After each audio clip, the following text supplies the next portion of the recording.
આજે 22 ઓગસ્ટ ગુજરાત સરકાર શ્રીએ બોડેલીને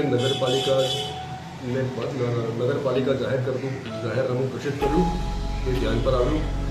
ગુજરાત સરકાર શ્રીનો ખૂબ આભાર। છોટાઉદેપુર જિલ્લાના હાર્દસમાં બોડેલી સેન્ટરને ધ્યાનમાં રાખીને સરકારે વર્ષો જૂની માંગણી, જેના લાંબા સમયથી પક્ષ વિપક્ષ બધા ભેગા થઈને એની માંગણી કરતા હતા કે નગરપાલિકાનો દરજ્જો આપો।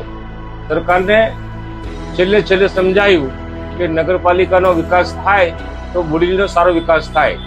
આ એક હબ છે છોટાઉદેપુર જિલ્લાનું, અને એમાં બધી જાતની કચેરીઓ આવેલી છે, દરેક જાતના ધંધાઓ આવેલા છે, વેપારીઓ પણ આવેલા છે, કચેરીઓ આવેલી છે, પ્રજાને પણ સગવડતા મળી રહે, અને એટલા માટે નગરપાલિકાની જાહેરાત થઈ છે।